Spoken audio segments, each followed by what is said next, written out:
Hello bachcho, let's see this question.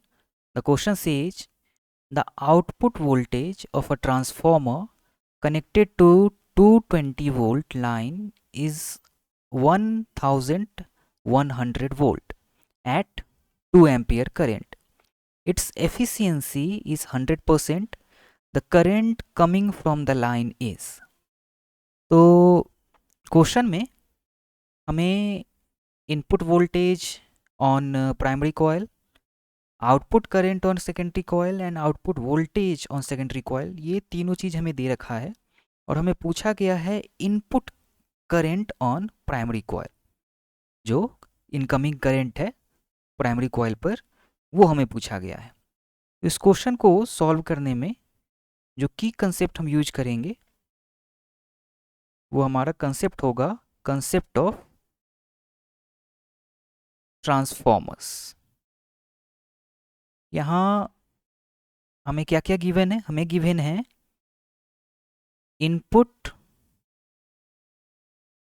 Voltage on primary coil,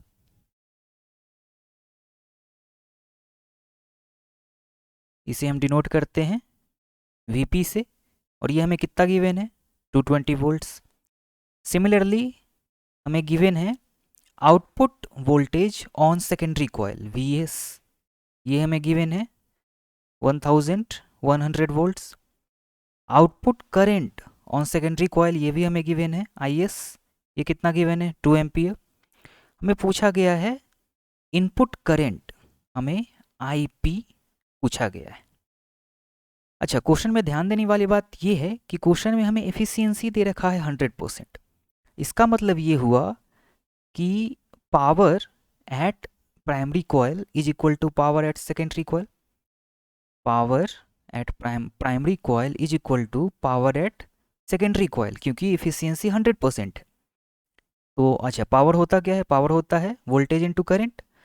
तो power at primary coil क्या हो जाएगा? Voltage at primary coil multiplied by current at primary coil, और ये equal हो जाएगा power at secondary coil के, यानी ये इक्वल हो जाएगा power at voltage at secondary coil multiplied by current at secondary coil. हमें निकालना क्या है? हमें निकालना है करंट एट प्राइमरी कॉयल। तो करंट एट प्राइमरी कॉयल, इसका फॉर्मूला हो जाएगा Vs multiplied by Is divided by Vp। तीनों चीज़ें हमें क्वेश्चन में दे रखी है, तो वैल्यूज पुट कर लें हम। Vs है हमारा 1100, Is है 2 डिवाइडेड बाय Vp है हमारा 220। ये हमारा 110 टाइम्स और ये 0 और 10 टाइम्स, तो ये हमारा Ip आ जाएगा 10 एम्पियर्स, जो कि हमारा रिक्वायर्ड आंसर हो जाएगा। तो चलिए ऑप्शन चेक कर ले। ये हमारा ऑप्शन नंबर सी मैच कर रहा है, तो ऑप्शन सी हमारा करेक्ट ऑप्शन होगा।